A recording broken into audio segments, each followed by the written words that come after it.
Buongiorno da Sicilia 24, i titoli. Vent'anni appestato a morte davanti alla discoteca di Balestrate, oggi l'autopsia, il coetaneo fermato ha confessato, indagati altri 5 giovani che hanno partecipato alla rissa. Dopo il brutale scontro tra giovani a Balestrate, il mondo della movida palermitana si interroga sulle cause di tanta violenza. A Catania gli esperti provano a dare alcune risposte. I ragazzi aggressivi non sanno gestire le emozioni, odiano perché angosciati. Femminicidi, Esther come Marianna, entrambe madri di 3 bambini. Ai nostri microfoni il padre adottivo degli orfani della donna uccisa dopo 12 denunce a Palagonia, una scelta di cuore, innamorati dei nostri figli.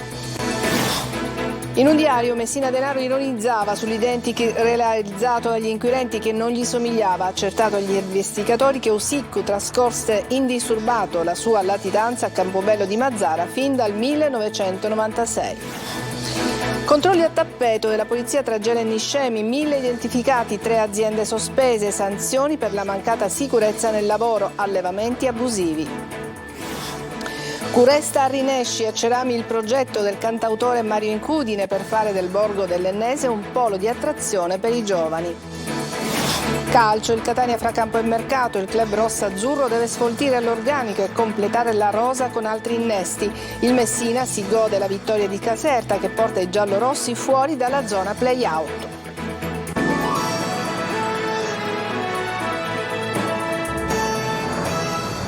Ben trovati in apertura l'omicidio avvenuto a Balestrate davanti a una discoteca. Oggi l'autopsia sul corpo di Francesco Bacchi, ucciso dopo una rissa da un coetaneo che ha confessato il delitto dicendo però che non aveva intenzione di uccidere. Verranno eseguiti anche dei test tossicologici sul corpo della vittima ma anche su tutti i giovani coinvolti nella lite. Marco Gullà.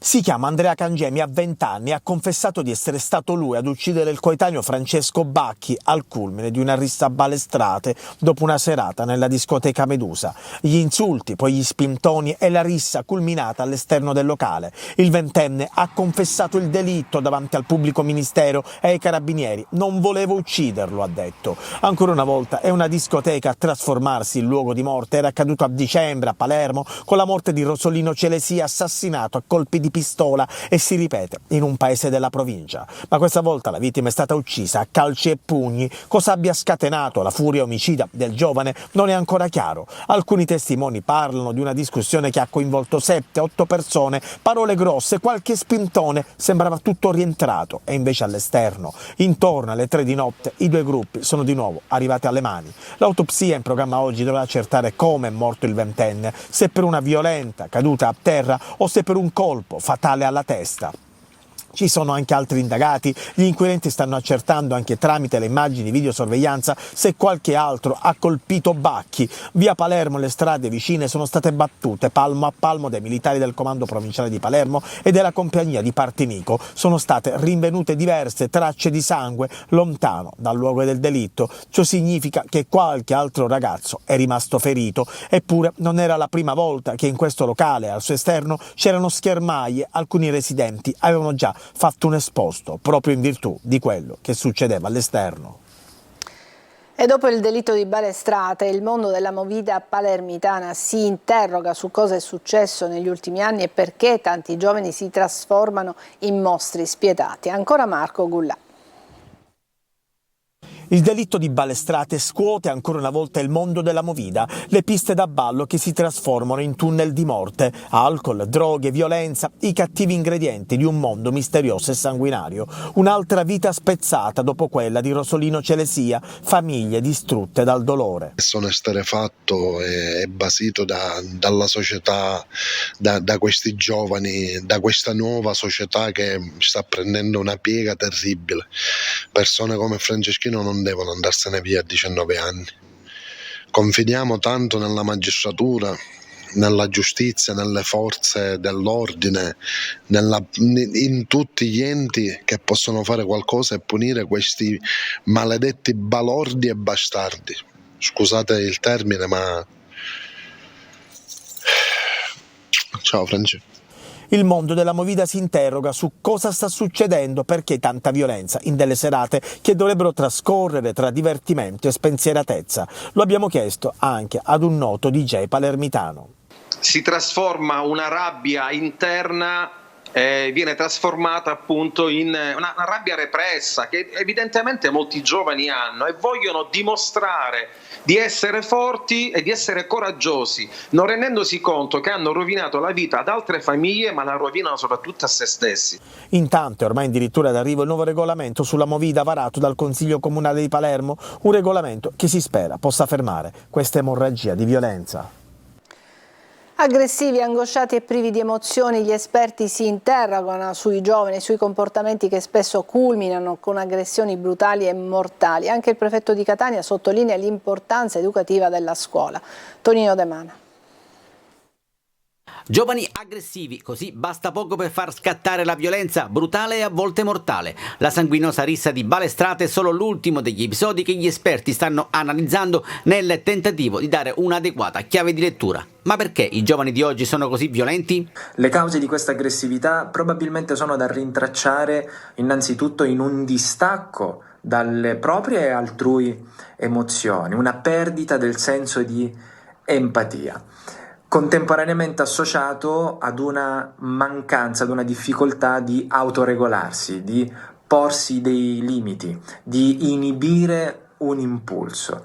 Ecco, in questo contesto un ruolo fondamentale lo giocano anche le droghe, l'abuso di sostanze stupefacenti che vengono utilizzate in modo automedicale, illudendo chi le assume di poter alleviare così il proprio dolore, il proprio vissuto d'angoscia e poter regalare un'emozione positiva, un momento di entusiasmo che nella quotidianità purtroppo si è perso. In questo senso gli adulti svolgono o dovrebbero svolgere un ruolo fondamentale. Un fiume che non ha i suoi argini straripa. Ecco, noi adulti siamo i margini e i confini per questi ragazzi. Come? Attraverso la vigilanza, attraverso la nostra presenza e i modelli che possiamo offrirgli. E la scuola riveste il ruolo di agenzia educativa, come conferma il prefetto di Catania, Maria Carmela Librizzi.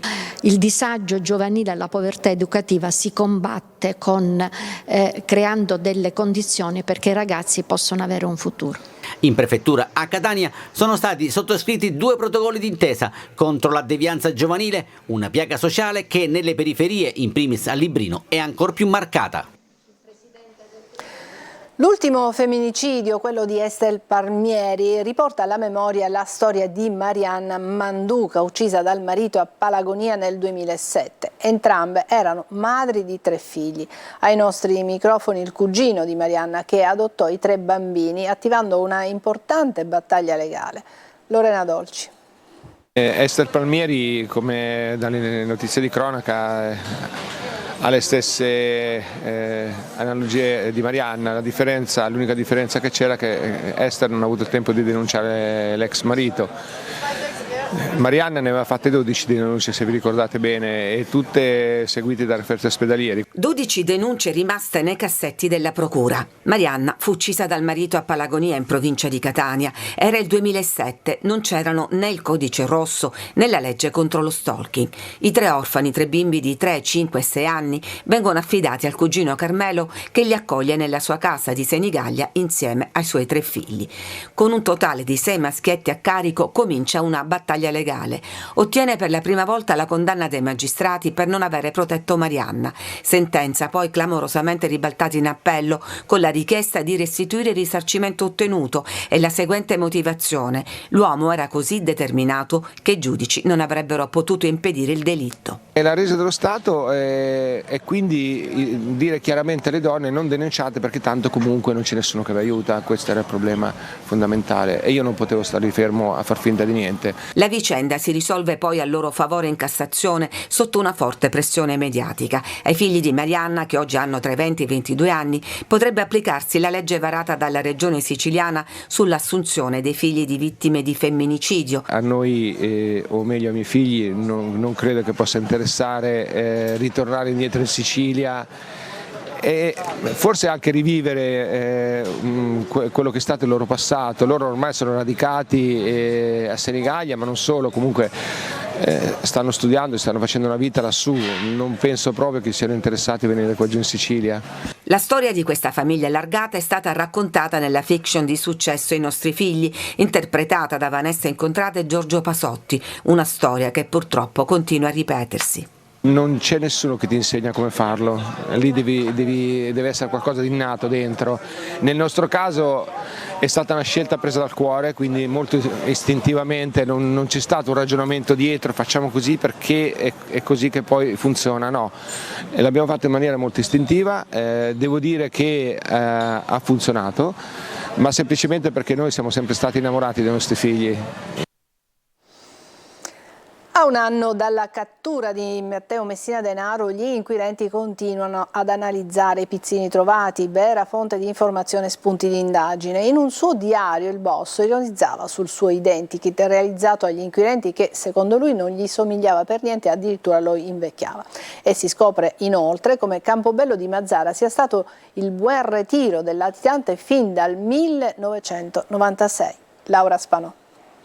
Ad un anno dalla cattura di Matteo Messina Denaro emergono nuovi particolari che hanno un sapore amaro, a cominciare dal fatto che Campobello di Mazara fin dal 1996 sarebbe stato il buon ritiro del boss ricercato dal giugno 93. Da qui poi, con la compiacenza di un numero impressionante di favoreggiatori, si sarebbe spostato in tutto il mondo continuando i suoi affari illeciti, e chissà quante sono state le persone che lo hanno protetto dal lungo assedio delle forze dell'ordine. Non si contano le operazioni antimafia, i blitz messa a segno su Campobello e Castelvetrano, e lui intanto si prendeva gioco e ironizzava anche sulle foto fatte realizzare dagli inquirenti che lo cercavano, foto che nulla avevano a che vedere con il suo vero volto, come lui stesso scriveva nei suoi diari rinvenuti nell'ultimo covo di via San Vito a Campobello di Mazara, foto che lo facevano sembrare un vecchio di 85 anni, scriveva Matteo Messina Denaro. Il boss annotava ogni cosa, anche di aver incontrato nel 2006 la figlia Lorenza e la madre di questa, Francesca Lagna, e di come nessuna delle due lo avesse riconosciuto. Con Lorenza poi si sarebbe incontrato ad aprile scorso, un incontro voluto dalla giovane. Padre e figlia si sono visti nel carcere dell'Aquila, dove il boss era stato nel frattempo rinchiuso.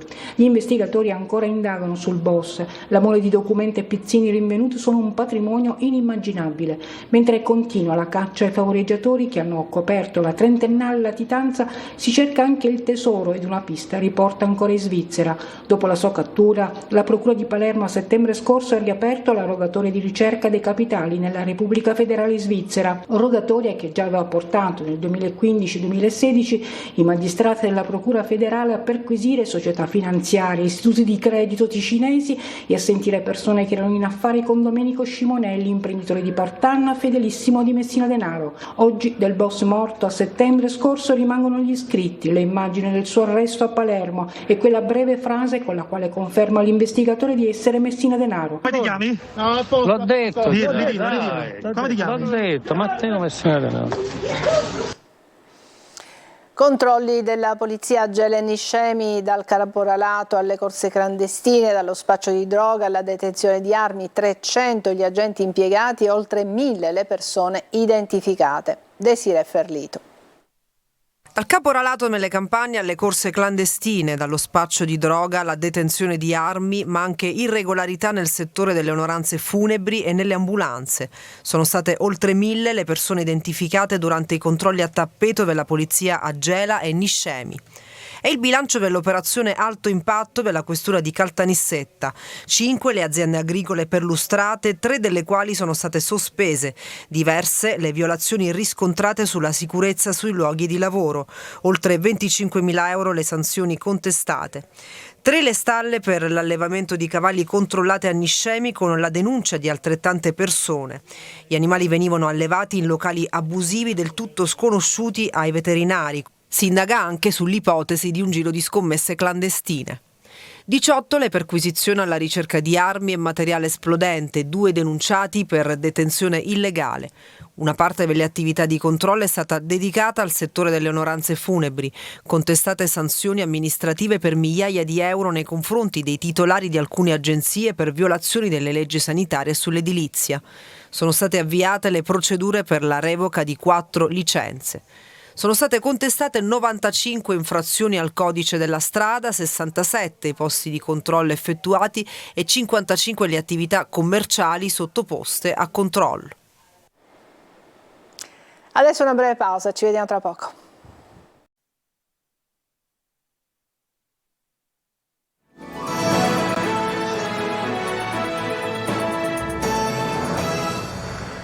La polizia ha sequestrato 4 cavalli privi di microchip trovati in pessime condizioni igieniche e sanitarie in una stalla abusiva nello storico rione San Cristoforo di Catania. Gli animali sono stati sequestrati e affidati a una struttura del Ragusano. Durante i controlli, agenti di polizia hanno inoltre trovato e sequestrato diversi farmaci dopanti che, sospettano gli investigatori, verosimilmente venivano utilizzati sui cavalli per effettuare le corse clandestine. A conclusione degli accertamenti, un pregiudicato di 40 anni è stato denunciato penalmente per maltrattamenti di animali e sarà destinatario da parte dell'ASP di Catania di contestazioni di illeciti amministrativi. E adesso andiamo a Cerami, un comune di circa 1000 abitanti dell'Ennese, dove il cantautore Mario Incudine, con un progetto che ha a che fare ovviamente con l'arte, cercherà di rilanciare il borgo, soprattutto cercando di far tornare i giovani. Sentiamo Roberta Lunghi. Scelto il sud e non me ne voglio dire, ho scelto il sud, perché cavolo campare. Scegliere il sud per rimanerci, anche se questo sud ha il volto di Cerami, solo 1000 abitanti nella provincia di Enna, comune che vive un progressivo spopolamento. Ogni luogo, anche piccolo e poco collegato con i paesi della stessa provincia, può diventare un gioiello prezioso per un riscatto che passa da iniziative di aggregazione e di cultura. Cerami e il suo teatro da febbraio saranno un punto di partenza perché Curesta arrinesci, parola di Mario Incudine, che è motore della nuova iniziativa voluta dall'associazione Acers. Curesta Rinnesci parte dalle periferie, parte da un paesino al centro della Sicilia, a Cerami, e questo per me è rivoluzionario, perché se la rivoluzione parte, diciamo così, dai margini, ha più forza. Un corso di teatro e musica per ragazzi per creare un'orchestra giovanile, poi una vera e propria residenza teatrale con prove aperte al pubblico. Da febbraio Cerami sarà un pullulare di presenze in arrivo dai paesi vicini, più noti e popolati come Troina e Nicosia, per confrontarsi anche con personalità della cultura e del teatro. Noi da Cerami, grazie alla musica, grazie al teatro, ma soprattutto grazie all'identità siciliana, vogliamo rilanciare un nuovo brand della Sicilia per riappropriarci della nostra identità. E se ci riappropriamo della nostra identità partendo dal cuore della Sicilia, conquisteremo tutta l'Italia.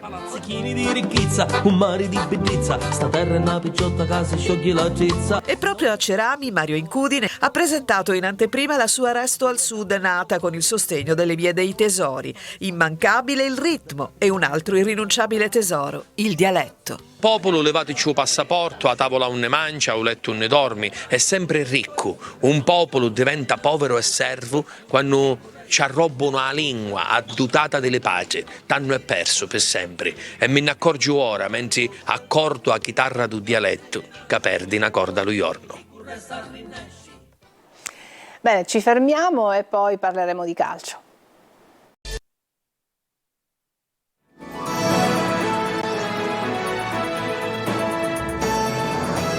Eccoci al calcio, il Catania si avvia verso un periodo cruciale, la vittoria col Brindisi farà viatico a 2 trasferte importanti, a Picerno contro la seconda in classifica e poi a Rimini in Coppa. Il mercato dipende molto dalle cessioni. Marco Carli. Un gennaio già decisivo per il mercato, certo, ma anche per il prosieguo della stagione. Il Catania, che finora ha viaggiato sull'altalena, ha trovato con il Brindisi indicazioni positive dopo la rivoluzione, che è ancora in atto, in termini di uomini e con tanti nuovi in campo, ma adesso vuole conferme, perché i prossimi avversari da affrontare in trasferta sono la sorpresa del campionato Picerno e il Rimini per l'importantissimo match di andata della semifinale di Coppa. Chiarella, dopo il gol di sabato, vuole continuare ad essere importante. Speriamo che da qui non solo la mia stagione, la stagione di tutto il Catania prenda una svolta decisiva. In mezzo all'impegno agonistico c'è il mercato che va avanti. La società deve concentrarsi un po' di più sulle uscite, perché al momento ci sono state 7 ingressi e se non sbaglio 3 uscite, quindi in questo momento siamo 30, più di 24 in rosa non possiamo averne, si rischia magari di avere 6 giocatori oltre che possono limitare gli investimenti che la società è ancora pronta a fare. Oltre alle cessioni si parla di giocatori che possono interessare. Sturaro, per dirne uno, si è proposto, ma va verificato se ci sono le condizioni o se ci sono altre squadre che raccolgono l'interesse del giocatore. Sulle cessioni Dubiscas alla Feral Pisarò, ma andrà via anche Marsura che può entrare in uno scambio, e poi Rizzo, Mazzotta, De Luca e Popovic, oltre forse alla Dinetti. Poi da verificare le posizioni di Rocca, che con il 3-4-1-2 potrebbe diventare meno funzionale nonostante le grandi qualità, e Chiricò, di cui si vocifera da tempo, ma sono posizioni che andranno appunto verificate dopo Rimini. Con la vittoria di Caserta il Messina esce dalla zona play-out con 2 punti di vantaggio sulla Turris. Al Pinto buona prestazione dei giallorossi che domenica prossima riceveranno la visita del Taranto. Sergio Colossi. Il primo successo dell'anno regala al Messina emozioni inattese in classifica, con un +2 sulla quintultima posizione, e tiene salda la panchina di Modica. La squadra ha tirato fuori orgoglio, concentrazione e motivazioni, complice anche una prestazione della Casertana disarmante e ben lontana dagli attuali 38 punti e dal ruolo di vice capolista. Dopo 2 pareggi e la sconfitta di domenica scorsa contro l'Audace e Cerignola, il Messina torna in corsa per la salvezza diretta, trascinato dalle invenzioni di Rosafio, dalla doppietta di Emmausso e da una buona solidità difensiva. Il 4-2-3-1 di Modica, figlio anche delle assenze e delle conseguenti necessità, ha finito per complicare i piani dei rossoblù, quasi mai in partita se non nella parte iniziale. 10 occasioni per il Messina, di cui 2 trasformate, forniscono l'esatta dimensione della prestazione giallorossa, con gli avversari che non perdevano dal 16 ottobre, quasi 3 mesi fa, anche in quel caso al Pinto, sempre 0-2, ma contro l'Avellino. Inizia un'altra settimana di mercato e la società è chiamata a potenziare l'organico per evitare nuovi clamorosi tonfi e la pericolosa lotteria dei play-out. La squadra e Modica hanno lanciato dal campo un segnale chiaro al presidente Sciotto, chiamato a rispondere in termini concreti, perché il Messina di Caserta, con i giusti rinforzi, può centrare la terza salvezza della sua travagliata ed infinita gestione societaria. E subito dopo il nostro telegiornale spazio al calcio siciliano con Anteprima Corner, un focus di 30 minuti per analizzare l'ultima giornata di campionato e stasera dalle 20:45 sempre su Telecolor la versione estesa di Corner, tutta dedicata al Catania. Ospite il centrocampista rossazzurro Zaniolo. Mi fermo qui, è tutto per questa edizione di Sicilia 24, grazie per averci seguito, buon pomeriggio.